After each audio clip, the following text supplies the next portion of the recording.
पत्नी को वामांगी या अर्धांगिनी कहा गया है। ऐसा क्यों? इसका अर्थ होता है बाएं अंग का अधिकारी। इसलिए पुरुष के शरीर का बायां हिस्सा स्त्री का माना जाता है।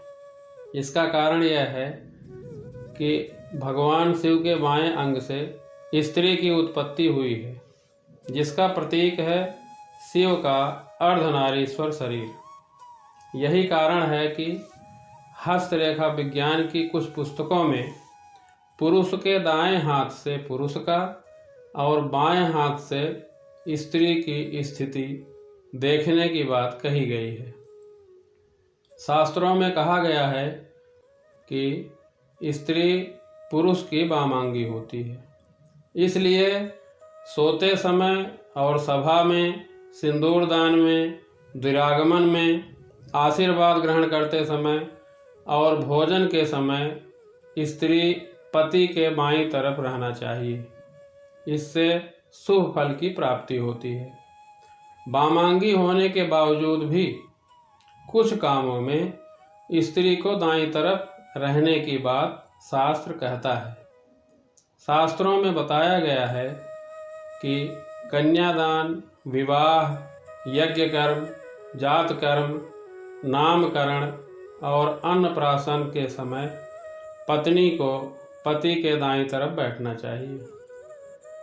पत्नी के पति के दाएं या बाएं बैठने संबंधी इस मान्यता के पीछे तर्क यह है कि जो कर्म सांसारिक होते हैं उसमें पत्नी पति के बाईं तरफ बैठती है, क्योंकि ये कर्म स्त्री प्रधान कर्म माने जाते हैं। यज्ञ, कन्यादान, विवाह, यह सभी काम पारलौकिक माने जाते हैं और इन्हें पुरुष प्रधान माना गया है। इसलिए इन कर्मों में पत्नी के दाईं तरफ बैठने का नियम है। सनातन धर्म में पत्नी को पति का वामांगी कहा गया है, यानी कि पति के शरीर का बायां हिस्सा। इसके अलावा पत्नी को पति की अर्धांगिनी भी कहा जाता है, जिसका अर्थ है पत्नी पति के शरीर का आधा अंग होती है। दोनों शब्दों का सार एक ही है, जिसके अनुसार पत्नी के बिना पति अधूरा है। पत्नी ही पति के जीवन को पूरा करती है, उसके परिवार का ख्याल रखती है और उसे वह सभी सुख प्रदान करती है जिसके वह योग्य है। पति पत्नी का रिश्ता दुनिया भर में बेहद महत्वपूर्ण बताया गया है। चाहे सोसाइटी कैसी भी हो, लोग कितने ही मॉडर्न क्यों ना हो जाएं, लेकिन पति पत्नी का रूप वही रहता है, प्यार और आपसी समझ से बना हुआ। हिंदू धर्म के प्रसिद्ध ग्रंथ महाभारत में भी पति पत्नी के महत्वपूर्ण रिश्ते के बारे में काफ़ी कुछ कहा गया है। भीष्म पितामह ने कहा था कि पत्नी को सदैव प्रसन्न रखना चाहिए, क्योंकि उसी से वंश की वृद्धि होती है। वह घर की लक्ष्मी है और यदि लक्ष्मी प्रसन्न रहेगी तो ही घर में खुशियां आएंगी। इसके अलावा भी अनेक धर्म ग्रंथों में पत्नी के गुणों के बारे में विस्तार से बताया गया है। गरुड़ पुराण में पत्नी के लिए बहुत कुछ लिखा है। गरुड़ पुराण में पत्नी के जिस गुणों के बारे में बताया गया है, उसके अनुसार जिस व्यक्ति के पत्नी में ये गुण हो, उसे स्वयं को भाग्यशाली समझना चाहिए। कहते हैं पत्नी के सुख के मामले में देवराज इंद्र अति भाग्यशाली थे। इसलिए गरुड़ पुराण के तथ्य यही कहते हैं कि सा भार्या या गृहे दक्षा, सा भार्या या प्रियंवदा, सा भार्या या पतिप्राणा, सा भार्या या पतिव्रता। यानी जो पत्नी गृह कार्य में दक्ष हो, जो प्रियवादिनी है, जिसके पति ही प्राण हैं और जो पति परायणा है, वास्तव में वही पत्नी है।